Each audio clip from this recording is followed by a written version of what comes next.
pagi Pak, perkenalkan saya dengan Dr. Brilian. Saya dokter yang bertugas pada hari ini akan melakukan pemeriksaan kepada Bapak. Apakah Bapak bersedia? Ya, bersedia. Oke, jadi sebelum memeriksa pasien, saya akan mencuci tangan terlebih dahulu sebanyak 6 langkah. Pertama, saya akan menilai keadaan umum dari pasien, melihat apakah tampak sakit ringan, sakit sedang ataupun sakit berat. Kemudian menilai kesadaran dari pasien, melihat apa kompos mentis, kemudian menilai GCS dari pasien, GCS 15, dan menilai juga untuk berat badan pasien dan juga tinggi badan pasien. Kemudian setelah itu melakukan penghitungan untuk body mass index dari pasien sehingga dapat menentukan status gizi dari pasien.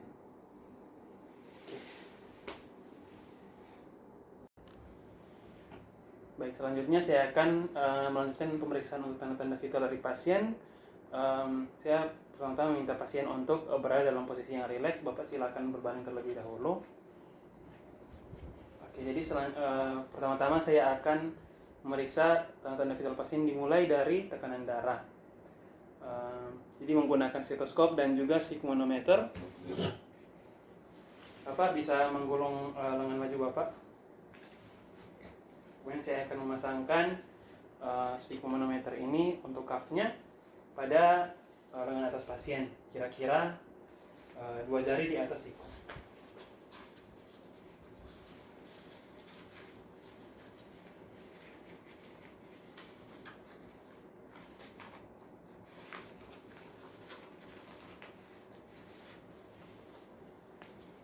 Kemudian saya akan mempalpasi untuk arteri brachialis dari pasien.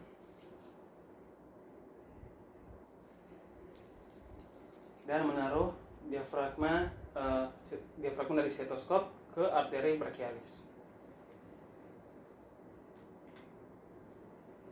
Terus saya akan memulai untuk mengukur tekanan darah pasien dengan mengembangkan cuff dari sfigmonometer, dan kemudian sambil memperhatikan untuk bunyi Korotkov 1 untuk bunyi sistolik dan Korotkov 5 untuk bunyi diastolik.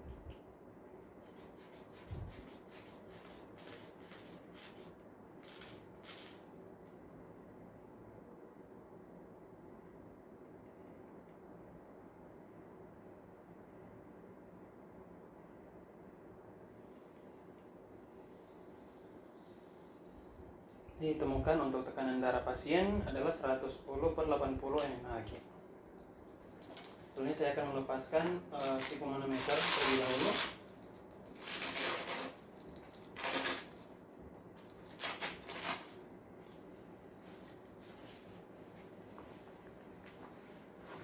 Lalu selanjutnya saya akan melakukan pemeriksaan untuk laju nadi dari pasien.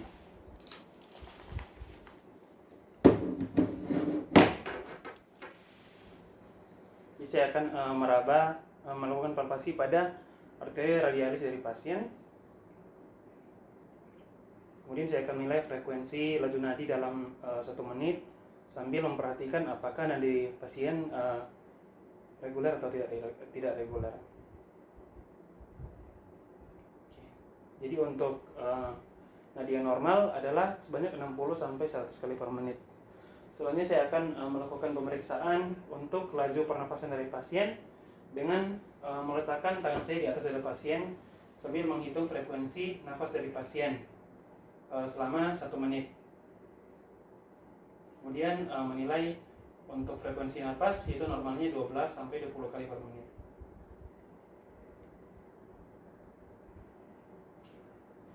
Kemudian selanjutnya saya akan melakukan pengukuran untuk suhu tubuh dari pasien dengan menggunakan termometer yang diletakkan pada aksila dari pasien.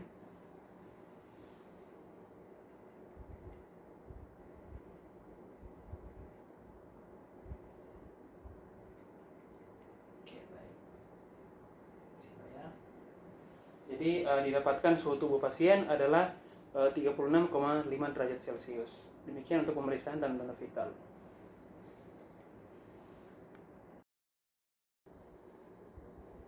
Jadi selanjutnya saya akan melakukan pemeriksaan khusus pada pasien dimulai dari kepala pasien dengan melakukan inspeksi terlebih dahulu, melihat pada bagian kepala pasien tampak pasien normosefali, tidak ada mikrosefali ataupun makrosefali, kemudian tidak ada deformitas maupun luka, Lalu untuk wajah pasien tampak normofasies, tidak ada deformitas. Kemudian wajah pasien tampak simetris, kemudian tidak juga pucat, tidak ada hiperemis, tidak ada edema, luka maupun bekas luka. Kemudian untuk mata dari pasien, pertama-tama dilihat dari palpebra, tidak ada edema maupun hiperemis. Kemudian untuk kornea dari pasien tampak jernih, juga pada pupil pasien tampak normal untuk ukurannya 2 mm isokor. Lalu pada bagian sklera pasien, saya akan melihat, saya minta Bapak untuk melihat ke bawah Pak ya. Oke, tidak ada sklera ekterik. Kemudian saya minta Bapak untuk melihat ke atas. Jadi untuk konjungtivanya tidak ada konjungtiva yang pucat. Selanjutnya saya akan melihat pada bagian telinga dari pasien, apakah terdapat keluarnya sekret maupun perdarahan, apakah ada hiperemis atau tidak. Kemudian melihat juga pada bagian hidung dari pasien, apakah juga terdapat sekret maupun perdarahan, ataupun ada deformitas atau tidak. Pada hidung juga dilihat apakah terdapat pernapasan cuping hidung atau tidak. Selanjutnya pada bibir dari pasien, saya akan menilai apakah terdapat sianosis atau tidak. Kemudian saya minta Bapak untuk membuka mulutnya sebentar Pak.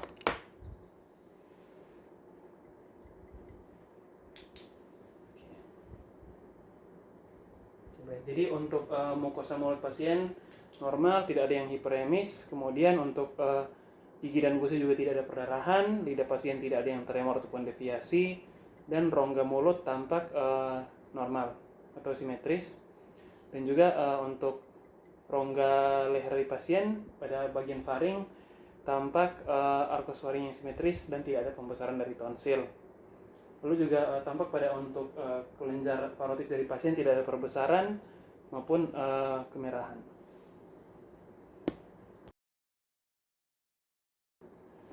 Selanjutnya saya akan melakukan palpasi pada wajah dari pasien untuk memeriksa apakah terdapat nyeri tekan sinus. Apabila ada rasa nyeri Bapak bilang Pak ya. Iya. Jadi pada sinus frontalis, kemudian pada sinus ethmoidalis, dan juga pada sinus maxillaris. Kemudian saya akan melakukan perkusi pada sinus untuk memprovokasi apakah ada nyeri sinus ataupun tidak.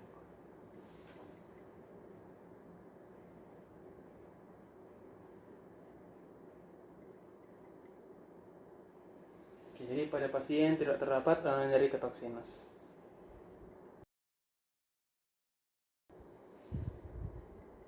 Jadi berikutnya saya akan melakukan inspeksi pada leher pasien, melihat apakah adanya simetris atau tidak, kemudian luka ataupun eritema, lalu melihat apakah adanya retraksi dan retraksi pada suprasternal nodes pada saat inspirasi.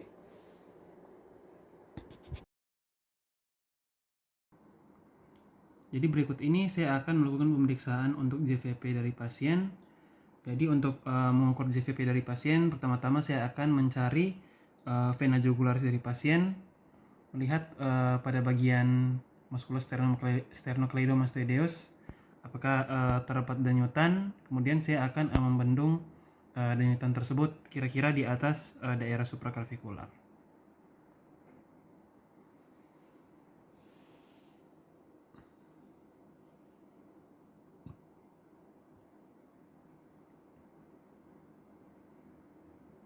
Setelah itu saya akan membendung di bagian dekat submandibular.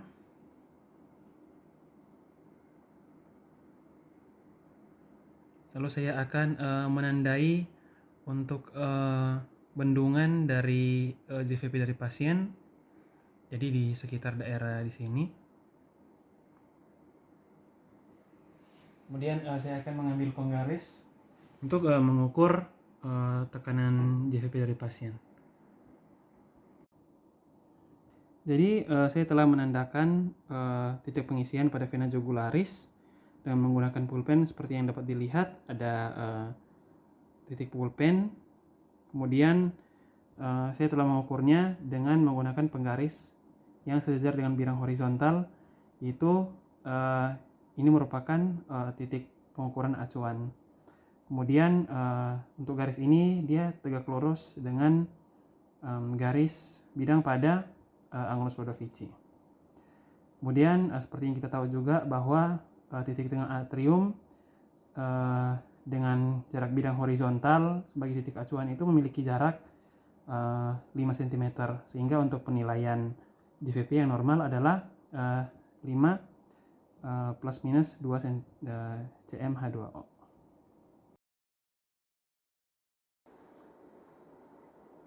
Baik, selanjutnya saya akan melakukan pemeriksaan untuk melakukan palpasi KGB dari pasien. Jadi saya akan memposisikan diri saya di belakang dari pasien, kemudian saya akan memulai palpasi untuk KGB pasien. Itu dengan menggunakan 3 jari dari submental, submandibular, preaurikular, postaurikular, occipital, posterior cervical, anterior cervical, kemudian supraclavikular dan infraclavikular. Kemudian di sini apabila terdapat pembesaran dari KGB, maka saya akan mendeskripsikan untuk ukuran dari pembesarannya, kemudian lokasi KGB tersebut di mana, dan ukurannya, bentuk, konsistensi, serta apakah ada nyeri atau tidak, dan mobile atau immobile. Kemudian saya akan melakukan pemeriksaan untuk tiroid dari pasien. Jadi saya akan melakukan palpasi kelenjar tiroid pasien, seperti tadi juga dari belakang pasien. Jadi saya akan mempalpasi tiroid menggunakan 3 jari juga. Saya meminta pasien untuk menelan, Pak. Coba menelan, Pak. Oke, jadi dengan saya mempalpasi bagian leher pasien yang terdapat struktur yang mengikuti pergerakan menelan, maka dapat dipastikan bahwa struktur yang saya sedang palpasi ini merupakan tiroid. Jadi pada tiroid ini saya akan menilai ukuran dari tiroidnya, kemudian bentuk dari tiroid, konsistensi, kemudian nodul, dan apakah terdapat rasa nyeri ataupun tidak. Kemudian dapat juga dilakukan auskultasi untuk tiroid apabila terdapat pembesaran dari tiroid. Namun pada pasien tidak terdapat pembesaran dari tiroid. Kemudian untuk auskultasi tersebut juga untuk menilai apakah terdapat bruit atau tidak. Kemudian saya akan melakukan palpasi trakea dari depan. Itu dari depan pasien. Jadi palpasinya itu akan dimulai dari tepi lateral trakea dengan sternomastoid. Kemudian membandingkan kanan dan kiri apakah terdapat deviasi pada trakea ataupun tidak. Oke, baik. Jadi demikian untuk pemeriksaan palpasi pada leher pasien.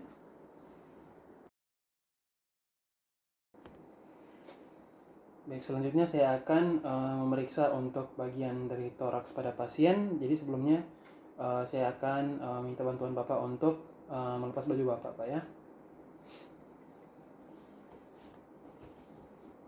Oke, Bapak silakan berbaring. Baik, jadi pertama-tama saya akan melakukan inspeksi pada toraks pasien. Kemudian saya akan menilai bentuk dari pasien, apakah ada pectus carinatum, pectus excavatum, maupun apakah ada barrel chest atau tidak. Kemudian melihat juga apakah ada luka ataupun bekas luka, melihat apakah terdapat spider nevi atau tidak. Kemudian juga melihat apakah ada benjolan atau tidak. Setelah itu saya akan melihat juga untuk ictus cordis pasien apakah terlihat atau tidak. Ini pada pasien ini tidak tampak terlihat adanya ictus cordis. Setelah itu saya akan melakukan inspeksi untuk pergerakan dinding dada dari pasien. Jadi untuk inspeksi gerakan dinding dada itu kita melihatnya dari arah kaki.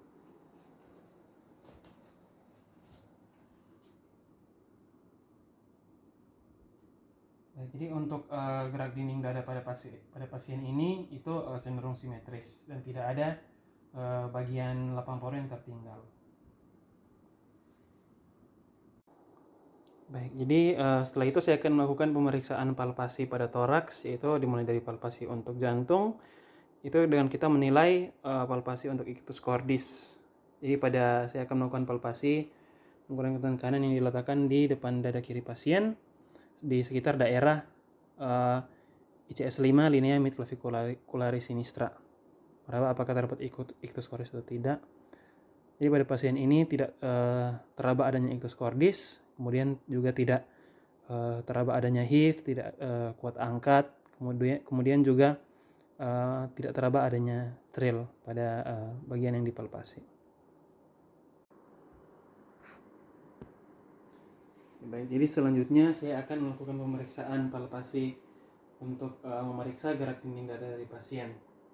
Jadi saya akan meletakkan kedua tangan saya pada kedua dada pasien, kemudian minta Bapak untuk menarik nafas, Pak. Oke, jadi di sini saya akan melihat apakah simetris atau tidak, apakah ada bagian dada yang tertinggal atau tidak. Selanjutnya saya akan melakukan pemeriksaan untuk taktil vokal fremitus. Bapak bisa mengucapkan 77 tiap kali saya meletakkan tangan saya, Pak ya. Saya akan merasakan taktil vokal fremitus dengan telapak tangan. Ucapkan 77. 77. Ya. 77. 77. 77. 77. 77. Baik. Jadi untuk taktil vokal fremitus pada pasien ini cenderung menghasilkan simetris untuk kedua dada dari pasien. Baik, jadi selanjutnya saya akan memeriksa pergerakan dinding dada dari belakang pasien. Jadi sebelumnya saya meminta pasien untuk menyilangkan tangan di bagian depan, disilangkan dada Pak di bagian dada Bapak. Oke.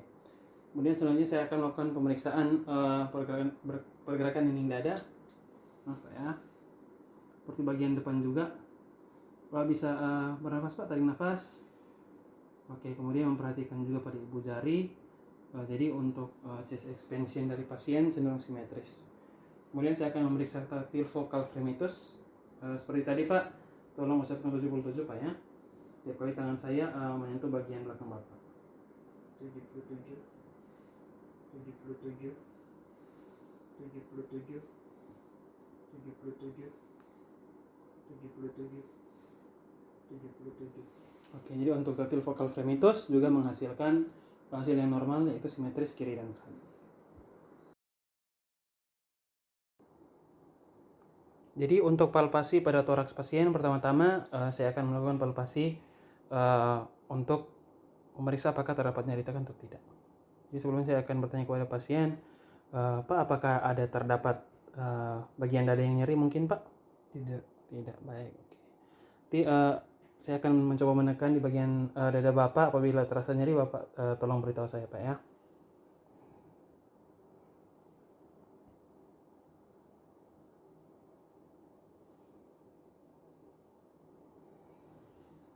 Jadi pada bagian dada pasien tidak terdapat rasa nyeri yang menunjukkan tidak adanya kelainan seperti mialgia ataupun penyakit yang mengakibatkan nyeri tekan lainnya. Selanjutnya saya akan melakukan perkusi pada dada pasien untuk mencari tahu apakah terdapat bunyi sonor ataupun tidak pada kedua lapang dada dari pasien. Mengikuti pola seperti anak tangga.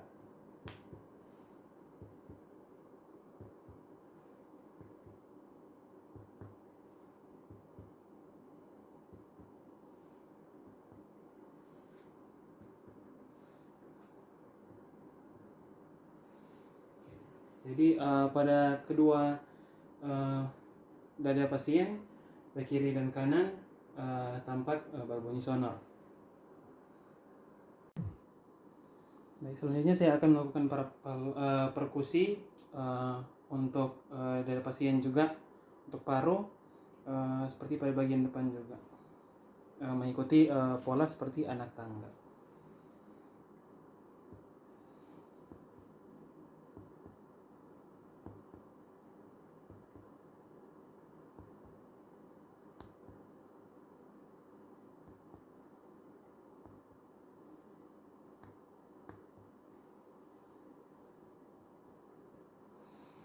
Oke, jadi kedua paru juga menunjukkan bunyi sonor untuk kiri dan kanan.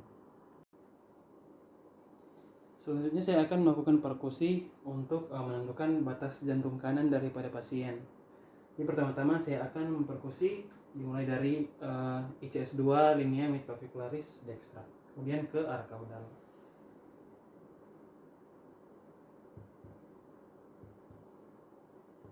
Jadi dari bunyi yang seperti terdengar di sini berbunyi sonor, kemudian di sini berbunyi dal yang menandakan ini merupakan batas antara paru dan juga hepar. Dari sini saya akan menaikkan sekitar 2 jari. Kemudian saya akan memperkusi kembali ke arah medial hingga terdengar bunyi dal.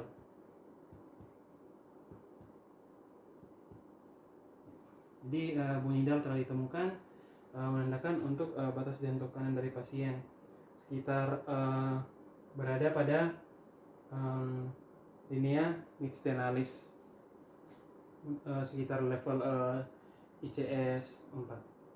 Kemudian saya akan memeriksa untuk bagian batas jantung kiri. Jadi melakukan perkusi juga dimulai dari ICS 4 mid linea axillaris anterior sinistra.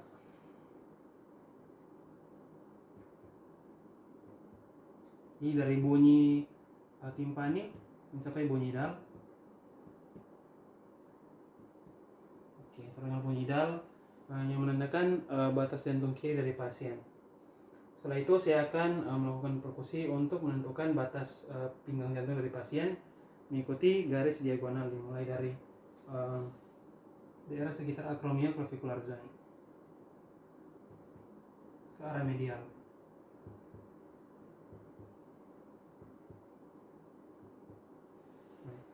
Ini demikian untuk pengukuran untuk pemeriksaan batas-batas jantung, yaitu batas jantung kanan, batas jantung kiri, dan pinggang jantung.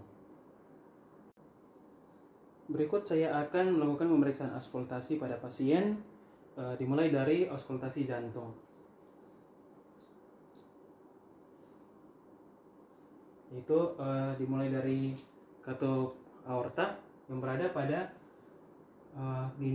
pada ICS 2 linea parasternal dextra.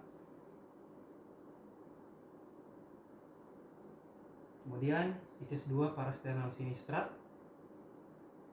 untuk katup pulmonal. Setelah itu untuk katup trikuspid berada pada ICS 4 linea parasternal sinistra, dan kemudian katup mitral untuk berada pada ICS 5 linea midclavicularis sinistra. Jadi dari sini kita akan dapat menilai untuk suara S1 dan S2 dari jantung pasien. Kemudian kita harus menilai juga apakah reguler atau tidak reguler, dan melihat apakah ada suara jantung tambahan atau galop, dan juga murmur. Dimana dengan ditemukannya murmur ini kita juga dapat menjelaskan untuk derajat-derajat dari murmur itu sendiri. Nah, di sini kita juga dapat melaporkan apabila terdapat murmur, kita dapat melaporkan lokasi punktum maksimum dari murmurnya, kemudian terdapat di lokasi bagian mana juga. Baik, jadi demikian untuk auskultasi untuk jantung. Selanjutnya saya akan melakukan auskultasi untuk paru dari pasien. Jadi dimulai dari apeks paru dan kemudian mengikuti pola seperti anak tangga.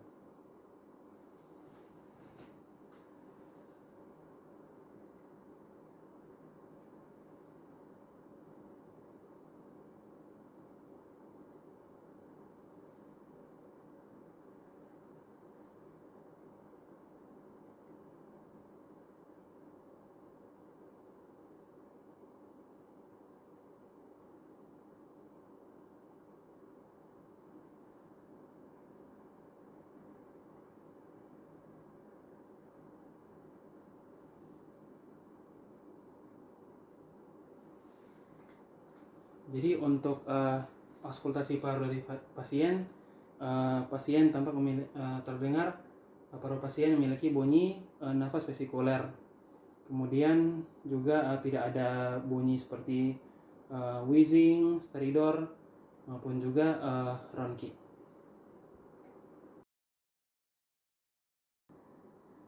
Baik, selanjutnya saya melakukan auskultasi pada paru pasien, tapi untuk saat ini dimulai pada bagian dari belakang pasien.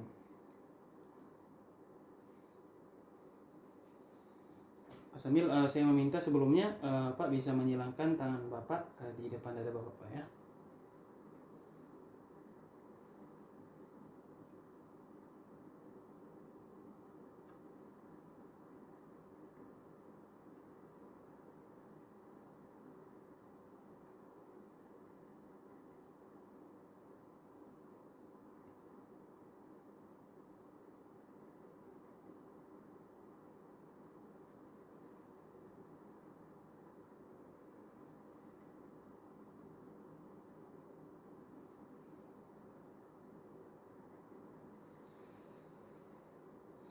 Jadi untuk suara nafas pasien juga setelah didengar dari belakang auskultasi terdengar suara bunyi nafas yang vesikuler, tidak ada wheezing dan juga tidak ada ronki. Lalu saya akan lanjutkan dengan pemeriksaan abdomen pada pasien dan sebelumnya saya minta pasien untuk menekukkan kakinya. Baik. Jadi pertama-tama saya akan melakukan inspeksi pada bagian abdomen dari pasien untuk melihat apakah terdapat untuk bentuk dari abdomennya, apakah datar, cembung, cekung, ataupun terdapat tampaknya asites. Untuk pasien ini tampak perut memiliki bentuk datar. Kemudian melihat juga apakah terdapat luka ataupun bekas luka, bekas operasi. Kemudian apakah ada massa atau tidak, dan melihat apakah ada ekimosis atau tidak. Juga melihat kaput medusa dan juga stria. Selanjutnya saya akan melakukan auskultasi pada abdomen pasien dan melakukan auskultasi pada keempat kuadran abdomen dari pasien.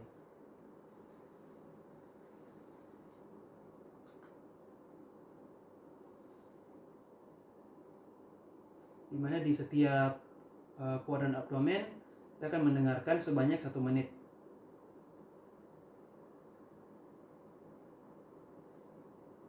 Kemudian kita akan menilai apakah terdapat bising usus yang positif. Kemudian untuk bising usus yang normal itu 8-12 kali per menit. Namun dapat juga kita melakukan auskultasi pada bunyi pada lokasi di mana terdengar bunyi yang sangat jelas, yaitu pada bagian epigastrium. Dan juga pada bagian titik McBurney, karena di sana terdapat ileocecal valve.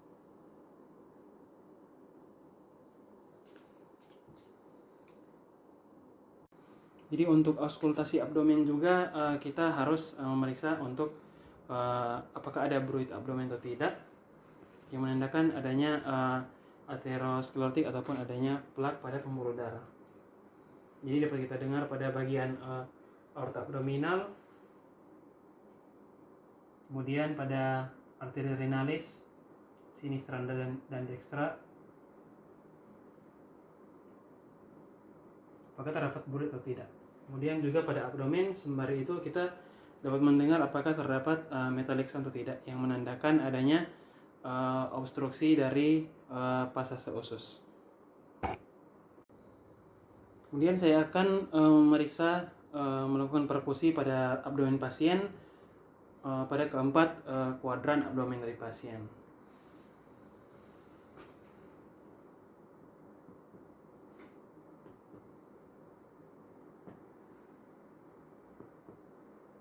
Jadi pada keempat kuadran abdomen terdapat bunyi timpani yang menandakan adanya gas di dalam kuadran abdomen masing-masing yang telah diperkusi.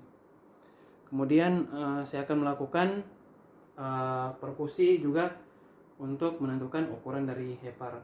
Yaitu pertama dimulai perkusi dari kuadran kanan bawah dari abdomen pasien, kemudian mengikuti garis mid clavicularis dextra ke arah kranial hingga mencapai arcus costa.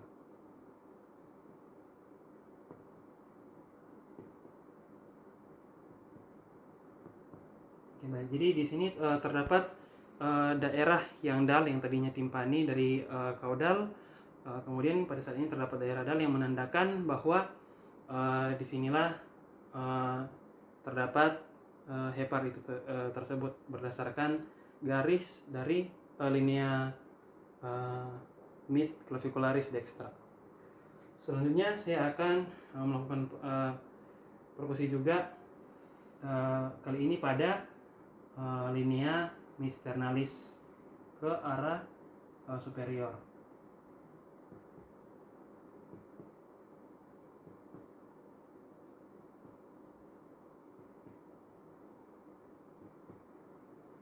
Oke, jadi di sini ditemukan bagian yang dal juga yang menandakan adanya lobus sinistra dari hepar. Yang sebelumnya adalah lobus dextra, yang ini adalah lobus sinistra dari hepar berdasarkan linea misternalis. Selanjutnya saya melakukan perkusi untuk memeriksa rongga traube dari pasien, memeriksa apakah terdapat splenomegali atau tidak. Jadi pada sekitar ICS 6 di bagian anterior dari dada kiri pasien, anterior bawah,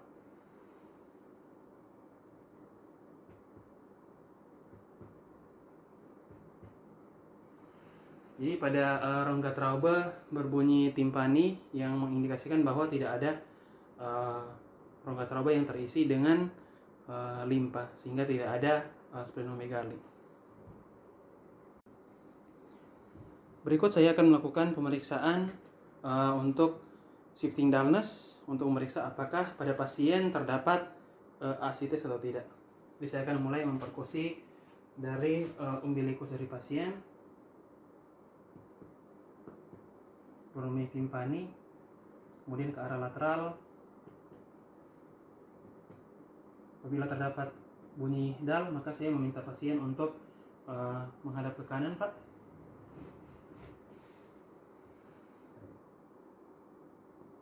Jadi bunyi dull yang sebelumnya mengindikasikan bisa adanya terdapat cairan yang menandakan ada asites ataupun juga adanya massa. Jadi yang tadi ditemukan dull menjadi timpani, kemudian saya akan memperkusi kembali lagi ke umbilikus ke arah medial. Yang tadinya timpani sekarang menjadi dull, dan hal itu menunjukkan adanya asites yang positif. Demikian juga saya melakukan untuk sisi yang sebaliknya. Silakan ya berbaring lagi seperti biasa. Jadi dari umbilikus dilakukan perkusi, terdengar bunyi timpani ke arah lateral, terdapat bunyi dull. Kemudian Bapak silakan berbalik ke kiri sekarang, Pak. Jadi yang di sini berbunyi dull, saat ini berbunyi timpani, kemudian ke arah umbilikus lagi, yang dimana tadinya umbilikus adalah timpani, saat ini menjadi dull. Dimana apabila terdapat perubahan antara bunyi dull dan juga bunyi timpani tadi, seperti pola yang tadi, maka dapat dikatakan bahwa pasien memiliki asites yang positif. Baik, silakan berlangsung seperti biasa, Pak ya. Berikut saya akan melakukan palpasi pada abdomen pasien, dimulai dari palpasi ringan untuk mendeteksi apakah terdapat nyeri pada abdomen pasien. Tapi sebelumnya saya akan menanya kepada pasien, Pak, apakah ada bagian dari perut Bapak yang mungkin terasa sakit saat ini, Pak? Tidak. Ya, ada. Baik. Jadi kita akan memeriksa pada keempat kuadran dari abdomen pasien. Apabila ada rasa nyeri, Bapak tolong beritahu, Pak ya. Apakah ada rasa nyeri, Pak? Tidak. Baik. Jadi tidak terdapat rasa nyeri abdomen di keempat kuadran dari abdomen pasien. Kemudian saya akan melanjutkan pemeriksaan untuk palpasi dalam juga pada keempat kuadran, memeriksa apakah terdapat massa ataupun tidak.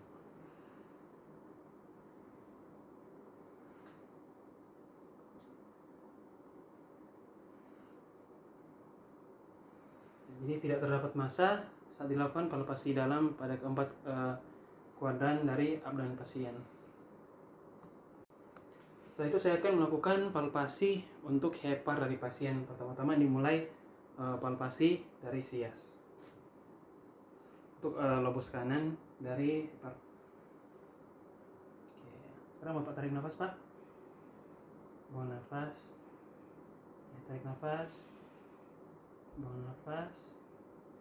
Tarik nafas. Buang nafas. Tarik nafas. Buang nafas. Baik. Kemudian selanjutnya untuk lobus hepar kiri mulai dari umbilikus. Bapak tarik nafas, Pak. Buang nafas. Tarik nafas. Buang nafas. Tarik nafas. Buang nafas. Baik. Jadi dengan melakukan palpasi hepar ini dapat kita nilai ujung dari lobus dari hepar pasien apakah tajam ataupun tumpul, kemudian permukaannya apakah licin atau berbenjol-benjol, kemudian konsistensinya apakah kenyal ataupun keras, dan juga apakah terdapat rasa nyeri ataupun tidak, dan juga melihat apakah terdapat perbesaran ataupun tidak pada hepar pasien. Selanjutnya saya akan melakukan pemeriksaan palpasi limpa pasien. Itu mengikuti garis Suffner dimulai dari sias. Bapak silakan tarik nafas, Pak. Oke, buang nafas. Tarik nafas.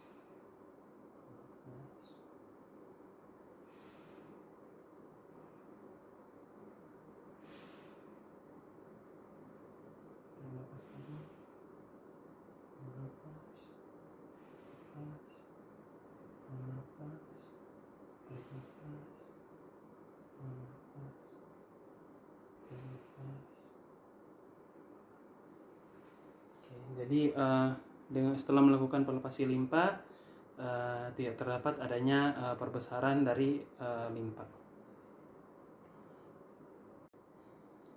Berikut saya akan melakukan pemeriksaan untuk kidney baloteman untuk melakukan apakah terdapat apakah ginjal dapat diraba ataupun tidak. Jadi meletakkan tangan kiri saya di bawah pada punggung pasien, kemudian tangan kanan di atas abdomen pasien. Kemudian tangan yang di belakang untuk mendorong dan di bagian depan untuk meraba. Tidak teraba adanya ginjal. Kemudian sisi yang satunya lagi. Baik, untuk kidney baloteman menandakan pasien ini tidak teraba kedua ginjal baik di kiri maupun di kanan.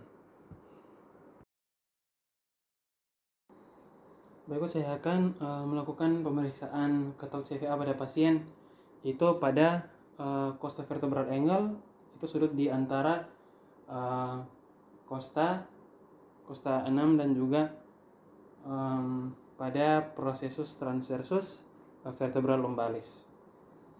Apabila terdapat rasa nyeri saat saya mengetok bagian belakang Bapak, Bapak tolong beritahu saya, Pak, ya. Apakah ada rasa nyeri, Pak? Tidak. Apakah ada rasa nyeri? Tidak. Sehingga ini mengindikasikan bahwa ginjal pasien aman, nanti ada penyakit seperti pyelonefritis.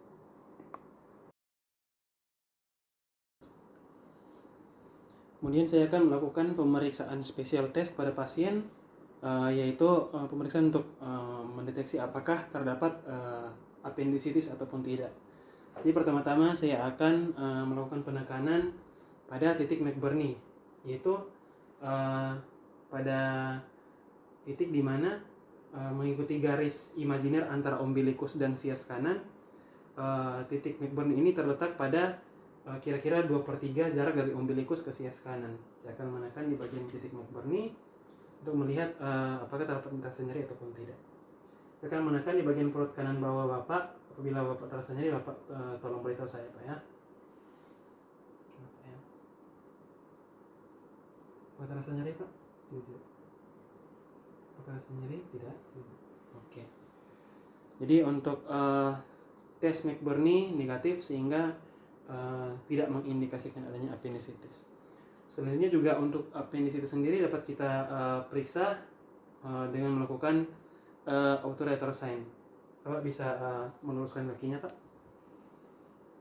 Oke, jadi untuk pertama-tama untuk obturator sign, jadi saya akan mengangkat kaki pasien, memfleksikan pada hip dan juga pada bagian dari lutut dari pasien, kemudian melakukan internal rotasi. Tidak ada terasa nyeri, sehingga untuk obturator test ini menghasilkan tes yang negatif. Karena apabila positif mengindikasikan adanya apendisitis yang melibatkan apendisitis retrosekal. Setelah itu saya akan melakukan pemeriksaan psoas sign. Jadi saya akan melakukan fleksi pada paha pasien, sementara pada lutut pasien tidak dilakukan fleksi.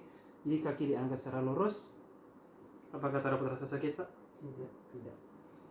Jadi ini mengindikasikan bahwa pasien tidak memiliki adanya apendisitis juga berdasarkan psoas sign yang negatif. Kemudian berikutnya saya akan melakukan juga special test untuk mencari tahu apakah ada kolesistitis dengan melakukan pemeriksaan untuk Murphy sign. Jadi saya akan melakukan penekanan pada daerah gallbladder, yaitu di sekitar regio hipokondriak dekstra. Bapak sebelumnya bisa menarik nafas, Pak, panjang. Tarik nafas. Apakah ada rasa nyeri, Pak? Tidak. Tidak ada. Baik. Jadi setelah dilakukan tes Murphy menghasilkan hasil negatif, sehingga menandakan tidak adanya radang pada gallbladder.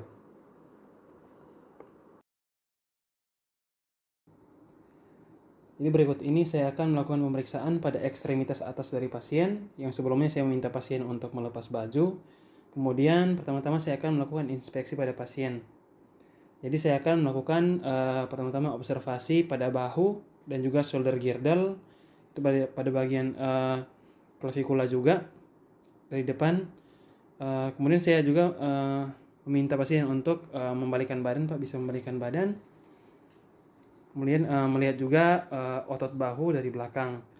Nah, di sini saya akan menilai apakah terdapat pada bagian depan maupun belakang adanya jaringan parut, deformitas, luka, vesikulasi maupun bekas operasi. Jadi selanjutnya saya akan melakukan palpasi pada bagian dari sternocleidomastoid, kemudian ke arah lateral hingga ke arah acromioclavicular junction. Kemudian saya akan mempalpasi pada bagian coracoid dan juga greater trochanter dari humerus. Kemudian ini untuk menilai apakah terdapat rasa nyeri tekan tadi. Apakah terdapat nyeri tekan pada saat saya menekan tadi, Pak? Tidak. Baik. Kemudian berikut ini saya akan melakukan pemeriksaan untuk range of movement pada bagian pergerakan pada sendi bahu dari pasien. Bapak bisa tolong lemaskan kedua tangan Bapak, ya. Kemudian saya akan menggerakkan bahu pasien mulai dari fleksi, ekstensi, kemudian abduksi, aduksi, kemudian eksternal rotasi dan juga internal rotasi. Setelah itu saya minta kemudian lakukan juga yang sama pada bagian yang sebelahnya. Pak bisa ini melakukan ekstensi pada tangan, pada merus, kemudian ekstensi, refleksi, lalu setelah itu melakukan eksternal rotasi dan internal rotasi. Setelah itu saya akan melakukan pemeriksaan fleksi siku pada pasien. Bisa di tangannya difleksikan. Kemudian saya akan mencari tahu palpasi pada bagian epicondylos medialis, kemudian lateralis, kemudian juga prosesus olecranon, dan melihat apakah terdapat massa ataupun rasa nyeri ataupun tidak. Kemudian untuk range of movement dari siku pasien, saya juga meminta pasien untuk melakukan gerakan pronasi maupun supinasi. Kemudian saya melakukan pemeriksaan untuk refleks fisiologis dari pasien, dimulai dari refleks biceps dari pasien, kemudian refleks triceps, Bapak lemasin tangannya Kak ya.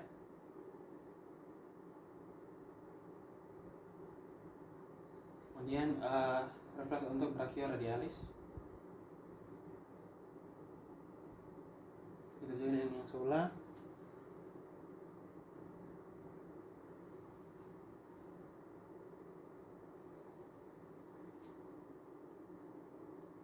Jadi refleks fisiologis pasien cenderung normal. Selanjutnya saya akan melakukan palpasi pada kedua tangan dari pasien untuk melihat kontur dari tangan pasien, melihat apakah terdapat pembengkakan ataupun deformitas. Kemudian menilai juga apakah terdapat rasa nyeri tekan maupun juga adanya nodul. Kemudian saya akan melihat apakah pada jari pasien terdapat clubbing finger ataupun tidak. Kemudian saya akan meminta pasien untuk melakukan pergerakan pada pergelangan tangannya. Itu pertama-tama gerakan untuk fleksi, ekstensi, aduksi, dan juga abduksi. Kemudian untuk jari tangan dari pasien, fleksi, ekstensi, abduksi, aduksi, dan oposisi dari ibu jari. Baik. Jadi pertama-tama saat ini saya akan melakukan pemeriksaan untuk ekstremitas bawah atau ekstremitas inferior dari pasien. Jadi pertama saya akan melakukan inspeksi, melihat apakah kedua kaki pasien tampak simetris ataupun tidak, apakah ada genovalgum ataupun genovarus, maupun luka bekas luka, maupun edema ataupun eritema. Kemudian saya akan meminta pasien untuk berjalan sambil saya melihat pergerakan dari pasien, apakah terdapat gangguan dari gait, apakah langkah dari kaki pasien juga, apakah ada yang mungkin langkah yang pendek ataupun dari ayunan tangannya juga dilihat. Selanjutnya saya akan melakukan palpasi pada akral pasien dari ekstremitas bawah, apakah terdapat akral yang hangat ataupun tidak. Ini juga membandingkan bagian kanan dan juga bagian kiri.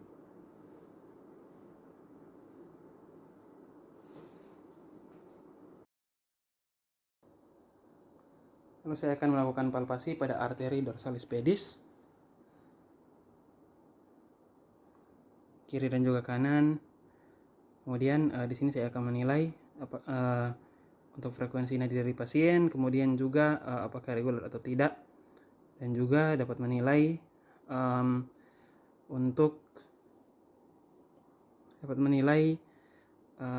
apakah ada kuat angkat atau tidak. Kemudian juga saya akan melakukan palpasi pada arteri tibialis posterior, juga menilai apakah reguler atau tidak, dan juga menilai kuat angkat dari arteri tibialis posterior. Kemudian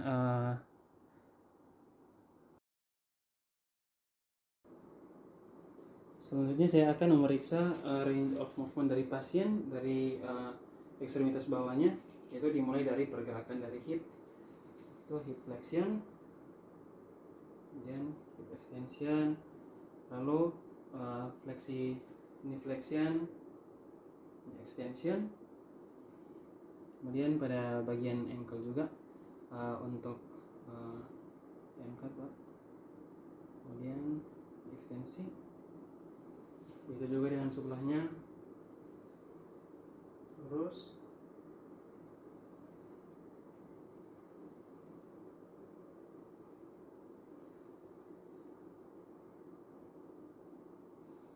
kemudian internal rotasi dan eksternal rotasi,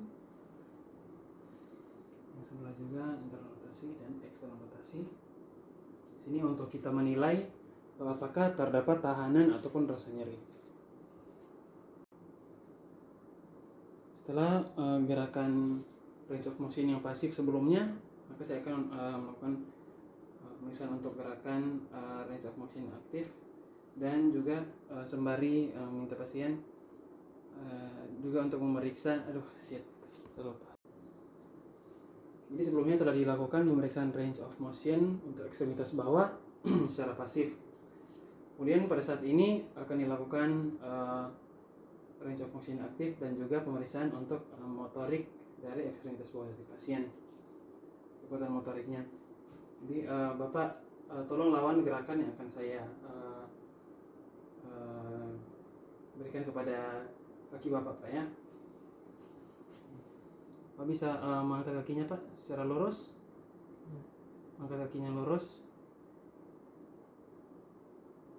Oke, Bapak lawan gerakan saya, Pak ya.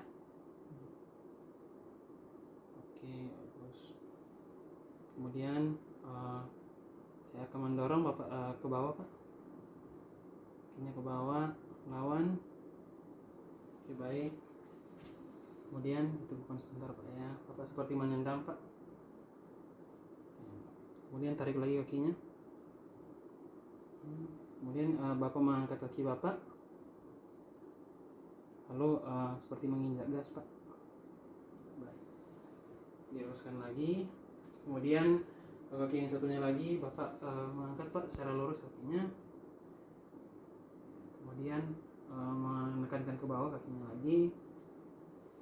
Lalu Bapak bisa menekuk untuk lututnya. Bapak seperti menendang ke tangan saya, Pak ya. Kemudian menarik kaki Bapak. Lalu setelah itu lurusin kaki Bapak lagi. Bapak coba angkat kakinya, tarik, kemudian seperti menginjak gas.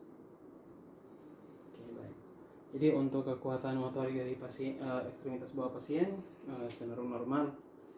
Lalu apabila kita mencurigai apakah terdapat efusi pada patella pasien, maka dapat kita lakukan patella tap dengan cara yaitu kita mengumpulkan cairan pada sekitar genom dari pasien, kemudian kita melakukan tap,